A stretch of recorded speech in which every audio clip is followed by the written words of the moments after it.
warm place. But one morning, April 18, 4 years ago, was a rainy day, and I was hurrying to feed her, and I slipped and fell, and see that air conditioner unit? That's what I hit my head on. And I woke up, I don't know how long after that, and I was soaking wet, and I had a huge headache, and I was experiencing ringing in my ears. And I knew right at that moment that I had a pretty bad concussion. So I fed Pearl, and I thought to myself, I don't want to die in this alley. So I crawled out of the alley and up 3 flights of stairs and texted my family. Welcome to the Hearing Wellness Journey podcast, an exploration of determination, hope, self-discovery, and triumph. We'll share the personal experiences of those that are living with hearing loss and provide a haven for their stories to show others that they are not alone in this journey. Please welcome your hosts. My name is Dr. Emily Johnson, and I am an audiologist at Advanced Audiology Consultants. This is an episode of the Hearing Wellness Journey podcast. I am joined by Lindsey Doherty, our wonderful patient care coordinator extraordinaire, coordination of everything in the clinic, and a hearing instrument specialist. We are also thankful to have Linda joining us today to give us a personal perspective into her journey with hearing loss and all of the difficulties that she endured and how things have changed for the better. I am going to hand it over to Linda to give us her story. Well, first of all, thank you so very much for inviting me to the podcast, but also to be able to share this, because I really believe that once you experience hearing treatment, you understand how much it can enrich your life, it can change your life, it can enhance your life, because you don't realize how much hearing loss really does affect how you function in your daily life in so many aspects. So I'm really happy to come and share my story today.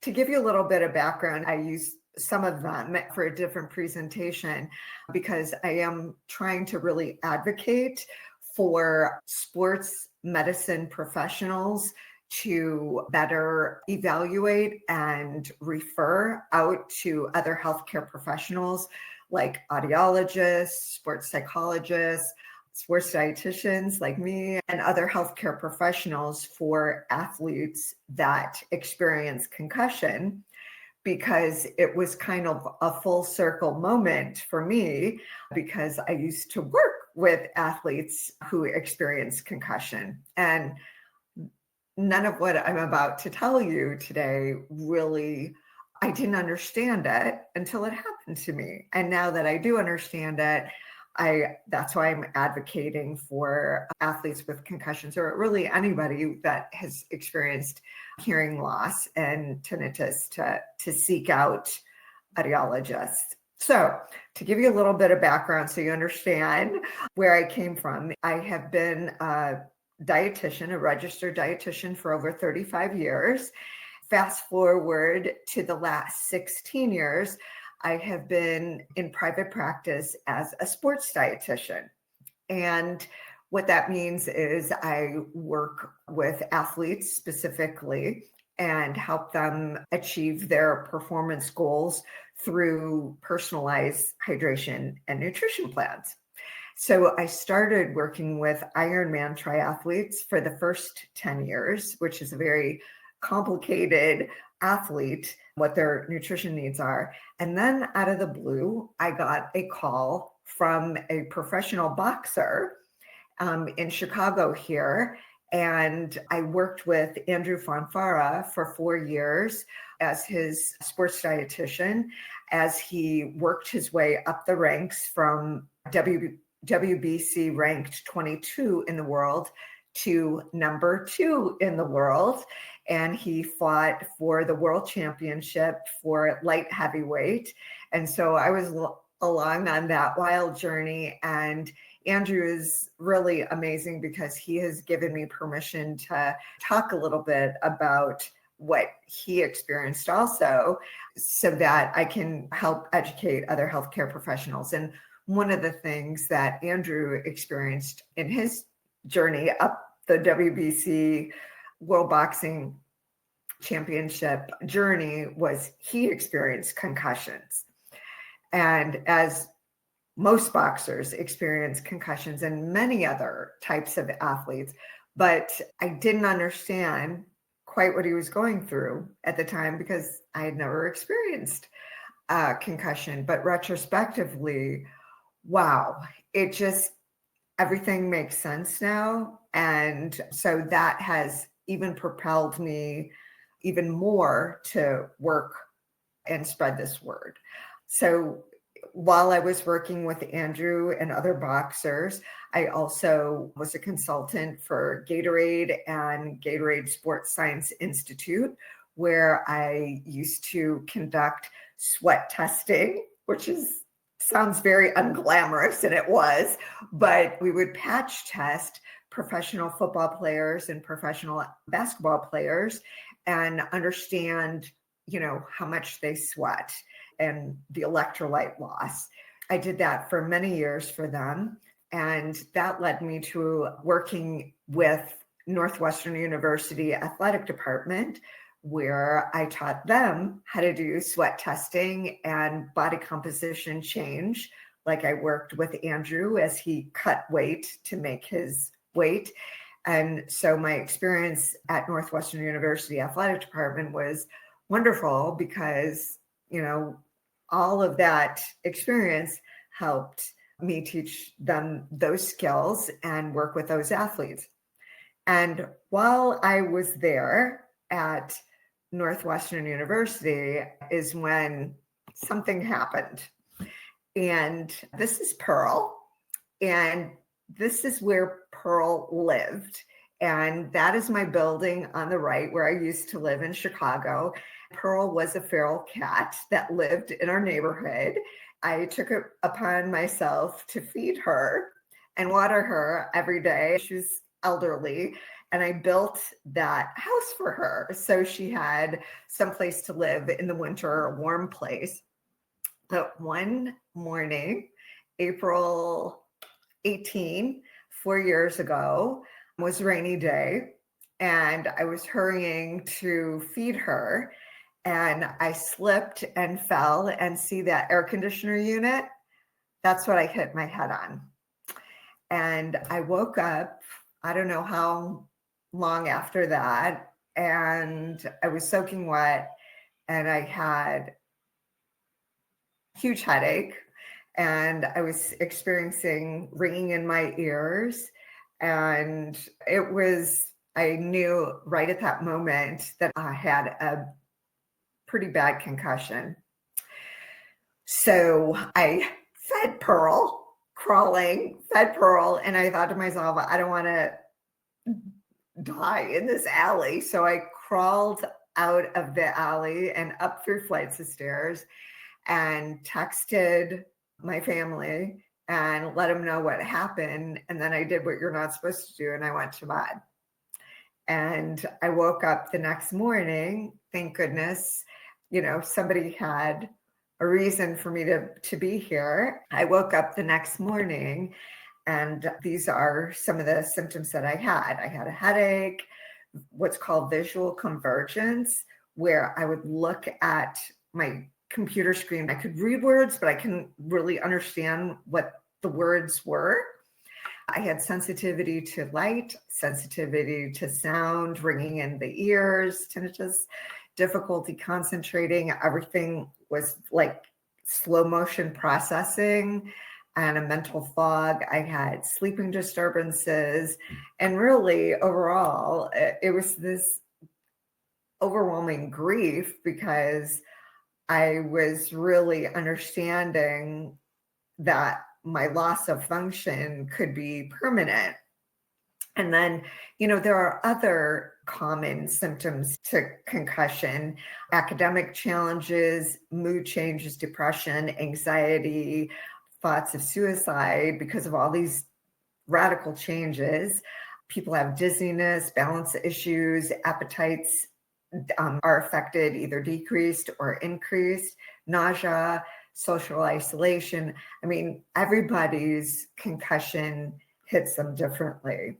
And so what I wanted to focus on today, though, was the hearing change that I experienced. I woke up to this world that sounded so painfully different, and everyday sounds were incredibly overwhelming to me.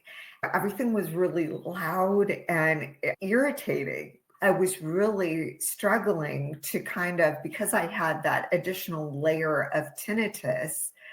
It's hard to describe, but it was kind of like having to swim through the tinnitus so I could hear what the other person was saying and then transcribe it in my brain again. It was the most bizarre feeling. So it was very exhausting to even have a functional conversation, let alone listen to music or go to a restaurant where there were multiple sounds coming at me that I had to transcribe and work my way through. Because of all of those challenges, it can be really distressing. And I had a lot of anxiety and just like trying to figure out what to do. And it was interesting because I visited my neurologist and she knew right away what was going on. And I think neurology is very focused on one area of symptom treatment, but they really don't talk to or address the audiology issues. And it wasn't until 2 years post-concussion that I just happened to be sitting next to an audiologist at a wedding. She saw that I was having a really hard time. I was literally sitting there like this because the music and all the sounds from the wedding reception was like really making me sick. She picked up on it and she said, "Is the sound bothering you?" And I said, "Yeah." I told her what happened and she's like, "And you've never seen an audiologist?" And I said, "No, I've never been referred." And this is 2 years after the concussion. And so she really encouraged me. She was from out of town. She was like, "You really have to go see an audiologist. This is really important." And she talked to me about long-term effects that could hurt my overall health if I didn't seek out an audiologist's help. And it really struck me how lucky I was that I sat next to her and she told me about this because I wouldn't have known. So I went to my neurologist and said, "Hey, can I get a referral to an audiologist?" And she did. And she gave me one who was in the healthcare system. Unfortunately, it wasn't Dr. Johnson, but I went to the audiologist and it wasn't a great experience, unfortunately, because I was basically told that she couldn't help me with the tinnitus. She pretty much just gave me a sheet of paper that had prices of different hearing aids and said, "This is the best one, and you can choose to have the best care or something lesser." It was just a jarring experience for me. I didn't feel cared for. I didn't feel listened to. I left and I didn't get hearing aids. And I remember driving home from that appointment and I cried. the whole way home because I was like, well, that wasn't what I expected. I expected that somebody would understand and listen to me and ask me further questions and delve in deeper.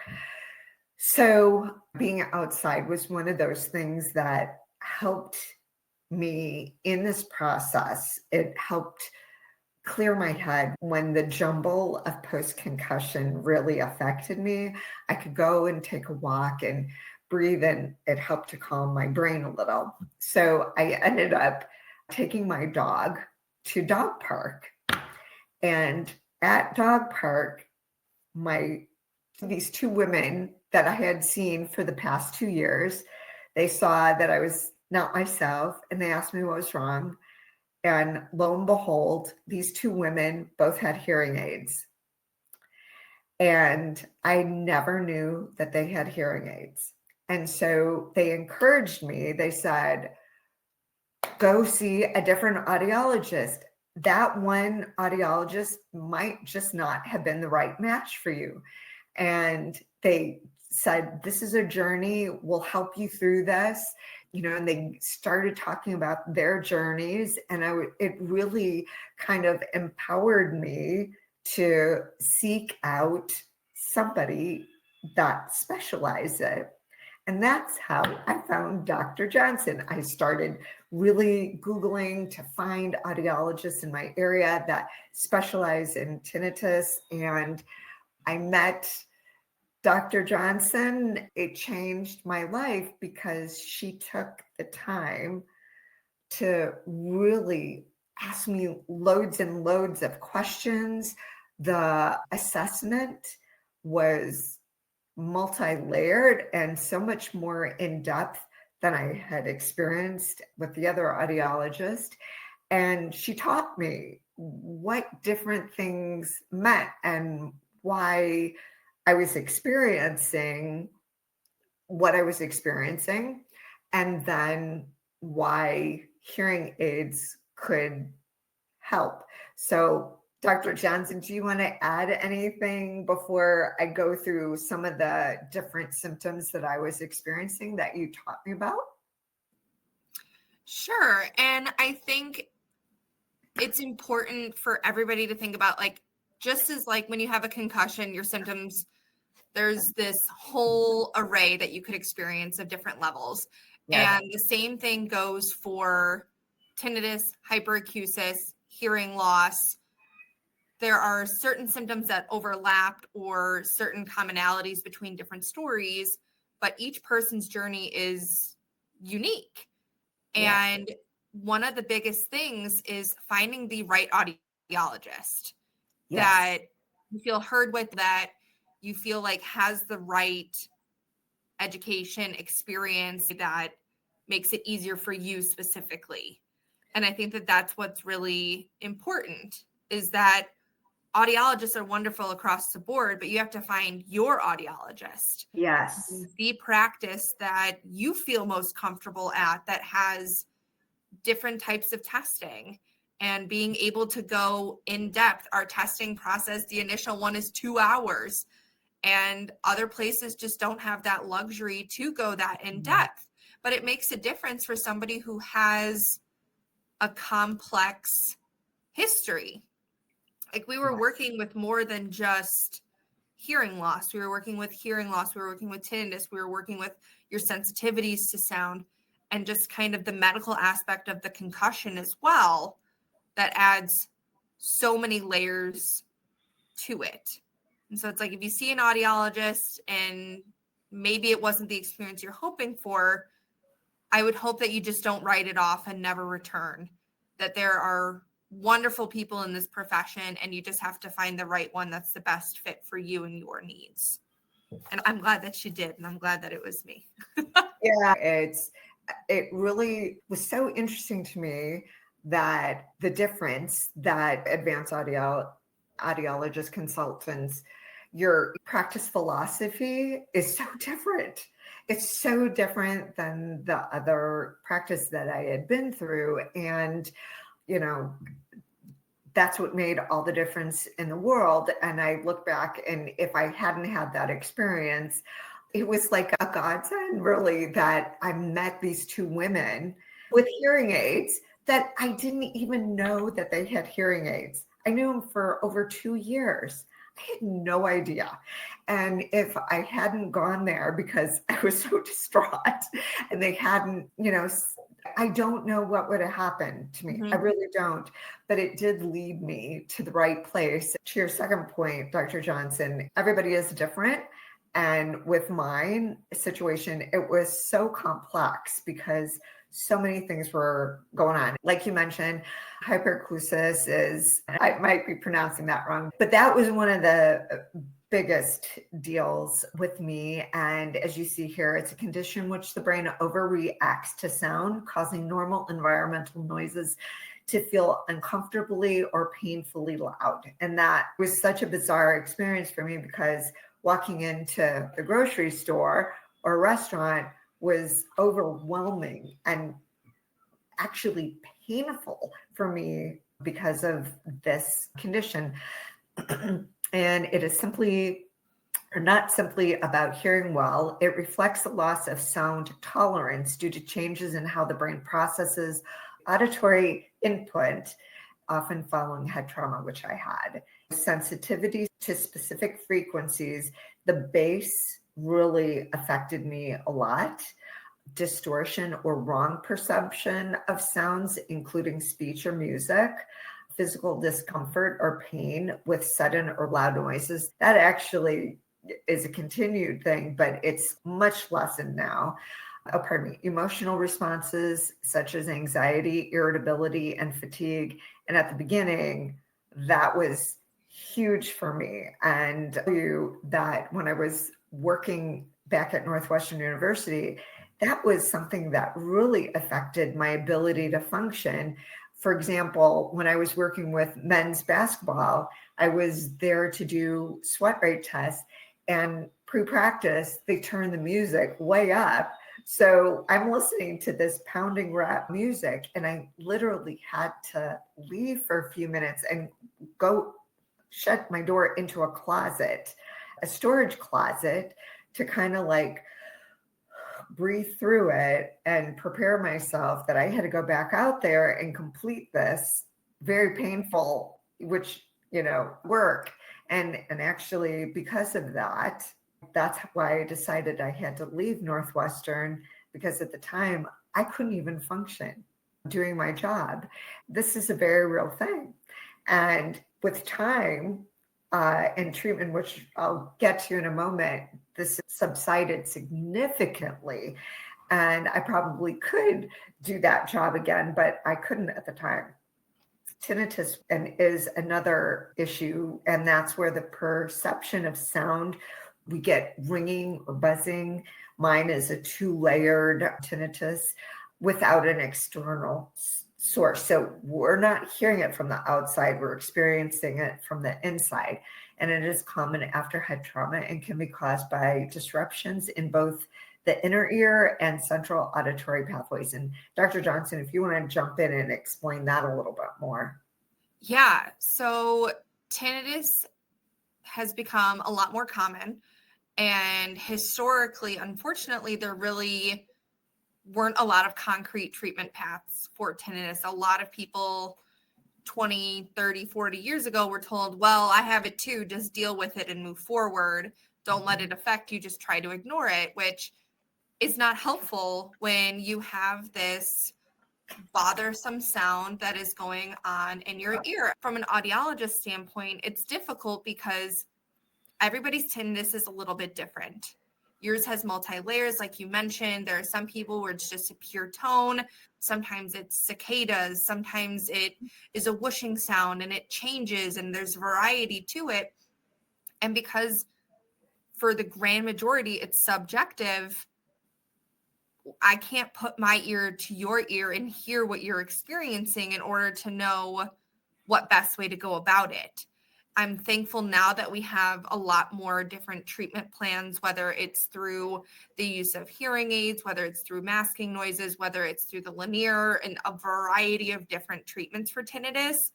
but it is something that's very, very complex and challenging, especially from the patient standpoint, that you hear it, you can describe it, but nobody else experiences what you experience. And I think it's important to find someone who's willing to try to figure out as much as they can about what you're experiencing to determine what is your specific tinnitus going to respond best to.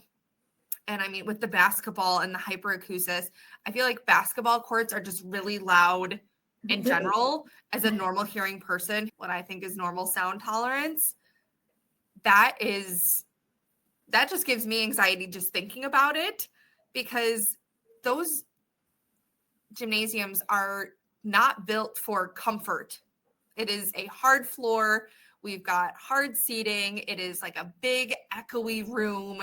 And then when you have music on top of the sounds of basketballs, it's just so much. And I think a lot of people are kind of surprised when like you have a loss of hearing and then you have an increased sound tolerance. So like, but everything's a little bit quieter. How can it be louder and painfully different? And it's like, well, you just went from a big range like this to now your range is like this, but we're still fitting in all of the same amounts of sounds. And so like the loudness didn't change, but the floor did. And I think that that's something to think about, that like, yes, you can have a loss of hearing where in general the world is quieter, but your tolerance to different sounds is heightened. And just like that anxiety of like, do I want to go to this wedding, or is it going to be too loud that I'm not going to have a good time? Yes. And it starts to really impact that like social emotional part of your everyday life that before the accident, you didn't think about it. Like you never would have thought twice about going to a wedding that you were invited to, like for those aspects, which I think is something to consider, that it impacts like your daily life and like events you're excited about. You know, it's very interesting too, because how people respond. Before I had the hearing aids, I would constantly have to say, oh, I didn't catch that. What did you say? And after a while, people get tired. I had to learn how to lip read. It's great if you're looking at people, but if you're in a lecture hall and your instructor is writing something and you're not seeing them, you know, academically, that can really disrupt your ability to learn and hear what's going on. To your point about socializing and the progression of learning and life, it's so different. And we used to go to concerts all the time, and suddenly I couldn't go to concerts anymore. Socially, it really was a huge disruption.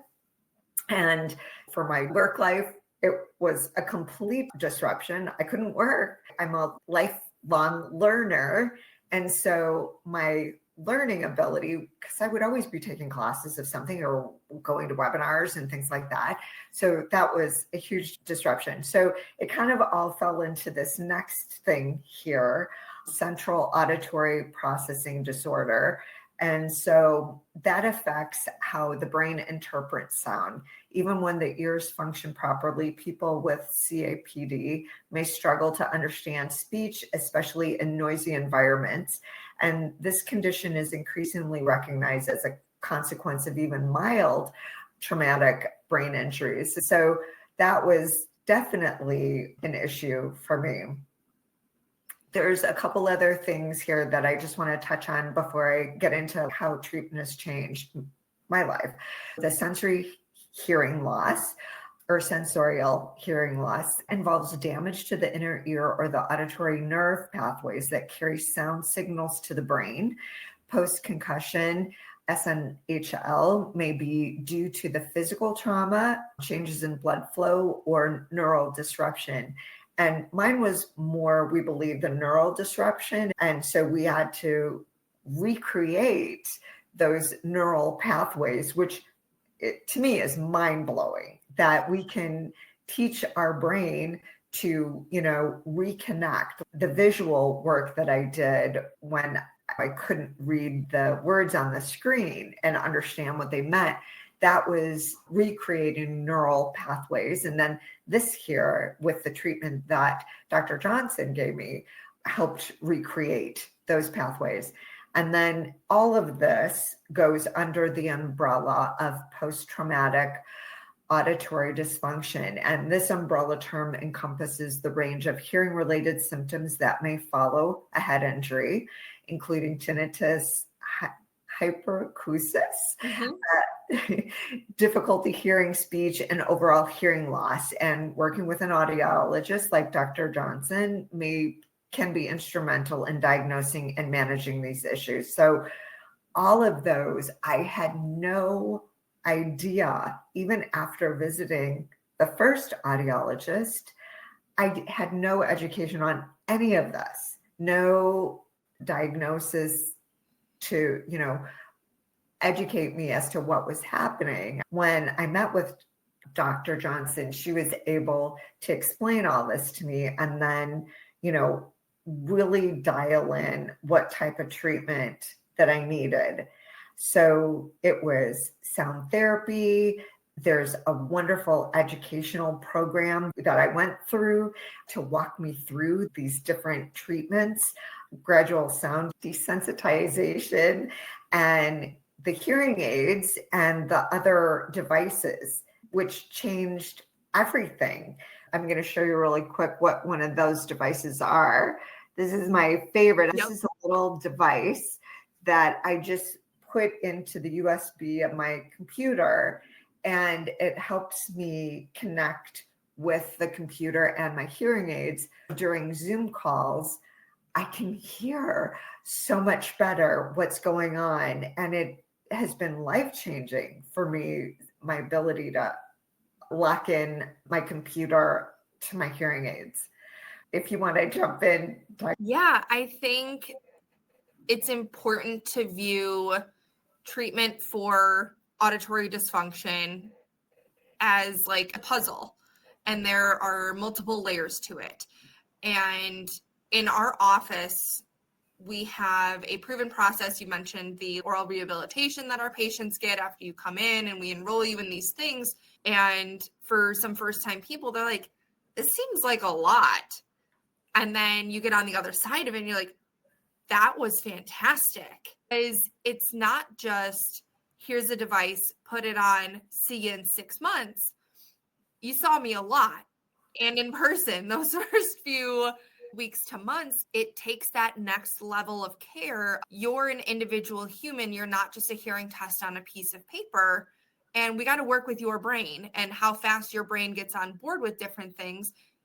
It's going to vary by person, especially since we were working with like post-concussion rather than like a gradual hearing loss due to aging or meds or anything else. The best practices with real ear measurements, making sure that we're taking into account your specific ear canal size and shape, and making sure that it's comfortable, that it's not too loud, especially since we have some sensitivity with the hyperacusis, and retraining that brain and those neural pathways, which, thank goodness, our brain is a wonderful thing. It is very flexible and teachable. We have to reteach it what we want it to hear and how things are supposed to be. And then life gets easier.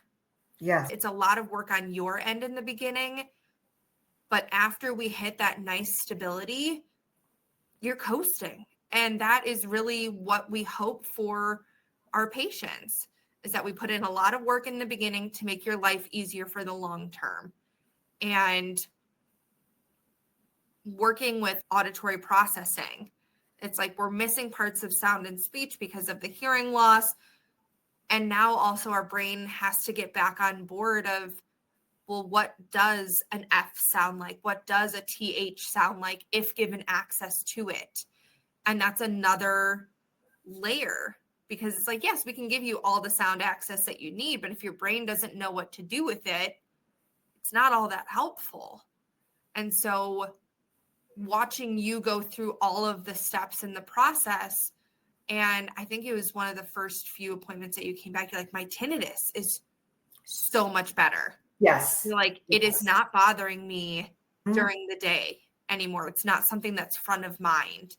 Yes. And it's just like a really complex treatment puzzle of, let's see, how about these programming settings? How about this? How about this? To make sure that you're being taken care of whatever you need in that moment, and in the future if something needs to adapt. Yeah, that was like such a part of this where, before the hearing aids and all of the treatment that I went through, the forefront was the tinnitus. That was like, I heard it all the time. But after the hearing aids specifically, because I could hear so much more, it wasn't in the forefront. And now it's kind of like, background noise, and it doesn't bother me. It's fascinating too, because when I take out my hearing aids before I go to bed at night, I hear it again. It's just like, here's your old friend, tinnitus. But during the day, I can function so much better because I don't have to swim through it, communicate and function. And so that was huge. And with the sound desensitization, now I can go to weddings and enjoy them. And I can listen to music in my car again. And we can go to concerts. In 1 year, my life has completely changed again, and I can function.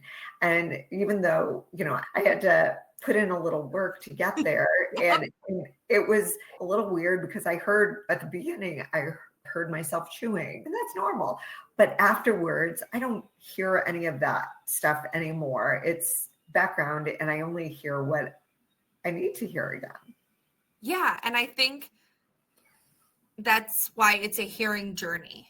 Yes. It's not just a hearing moment or, all right, you come in, you get something, you move on, because we don't want to focus on, like, it's a hearing aid.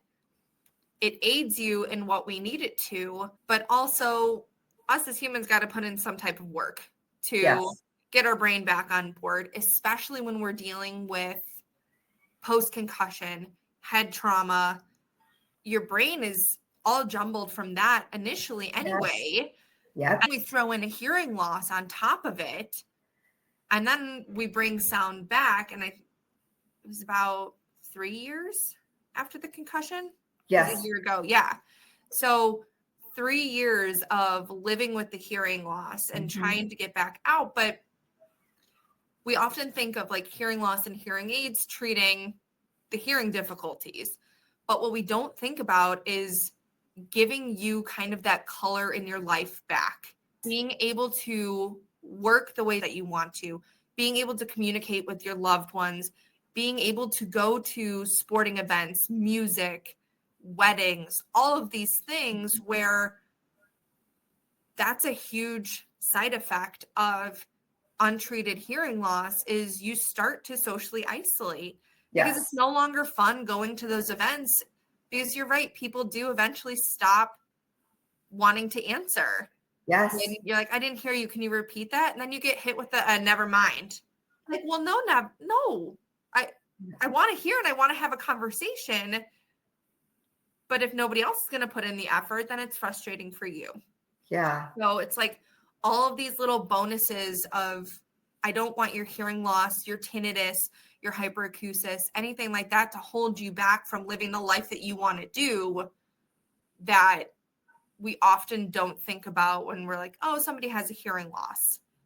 It's like, let's get them hearing better, but also let's bring in the things that they want to do in their everyday life without the difficulties. Yeah. One more thing that I just want to add is that technology is just amazing. Like I showed that this one little piece has changed my life. Hearing aids, you don't even see them. Those ladies that I knew for 2 years, I had no idea. And nobody really knows that I have hearing aids. They don't see it because technology is in such a really cool place now. This is my app. You can see it where I can change how my hearing aids work in different situations. So like this is for a party setting, I can switch it, or music setting, or part of that sound desensitization on here also. But it's really helpful for me. So when I go to a movie, I know how to adjust it to make it right for each different situation. So it's much, much different than, your grandpa's hearing aid. Much different. And I still get that when I recommend hearing aids for somebody, they assume that I'm going to come in and bring like these big honkin' beige devices, stereotypically is used in movies and different media, because when they're trying to portray that somebody has a hearing loss, they make it wicked obvious that something is going on behind their ear. And then when I show them what the options are, like, oh, wow, that is much better than I thought. I'm like, I know. Like we have gotten smaller, we've gotten cuter, we've gotten a variety of different colors.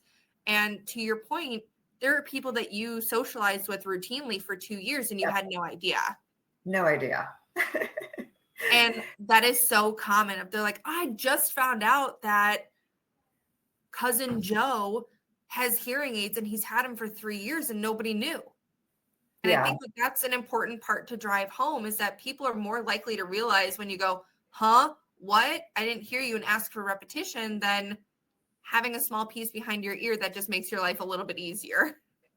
It's interesting because I've been vocal about my story to friends and family because they know what I've been through. Several of my friends and family have come to me and said, you know what? I have hearing loss too. My wife or my husband has complained because I keep on turning the volume up. Can you help me through that process? Again, and really by finding like hearing mentor really helps because we can talk about it and encourage during the process. Dr. Johnson and the staff is really great. And the number of times, like she mentioned, that we had interactions and I could always email her. I think I emailed you a couple times, a few issues and questions that I had. And that was great because I got that help. It's okay for us to talk about it because then hopefully it'll inspire other people to take the step to get it done because you will not regret it. It is life-changing. And so I'm just glad that I was able to share my story today and be able to say thank you again to Dr. John. Yes. Well, I am very thankful that I get to be a positive part of your story, and hopefully this podcast, this interview, this discussion with Linda, as well as discussing with your friends and family, can increase the awareness that there's no shame in finding an audiologist and having your concerns about your hearing and your ears, your tinnitus addressed. And there are a variety of audiologists out there. There's a variety of different treatments out there. And don't stop looking until you have found the one that you feel confident in, because it is life-changing. Getting you back to where you need to be is of utmost priority. So I thank you so much for taking time out of your day to do this and share your story with the world, depending on how far this reaches. I appreciate it. And it's wonderful knowing that our interaction is only going to help others in the future and make people feel less alone on their journey, whether it's post-concussion, especially younger athletes, and anybody who experiences any difficulty with any part of their ears. There's plenty of hope out there, and we are here to help you along the way. Thank you. Thanks for having me, and I will see you again soon. Yes, that sounds good. All right. So that is where we will cut it. Is there any part that you don't want us to share? Are you okay with all of it? I think I'm okay. You just edit away what. Okay, because the people who are going to be watching this are either current patients, prospective patients, or people who just need a little bit more information about ears and hearing loss. And I think it makes it more relatable when they see like a patient journey where there's pronunciation questions of like, is it tinnitus? Is it tinnitus? Any other variety of the way people pronounce it. versus like a professional saying that like, this is how it's pronounced and this is how it needs to be. It makes you more like real and approachable. And I think that that's helpful for anybody who's worried about going to see an audiologist and the unfortunate shame around going to see one. Yeah, well, I hope that this was helpful. You did such a great job at explaining the reality of it. Thank you. We will get this edited and I will let you know when it goes live. Okay, sounds good. All right. You have a wonderful rest of your day and I'll see you soon. Thanks, Dr. Johnson. You're welcome. Bye. Bye.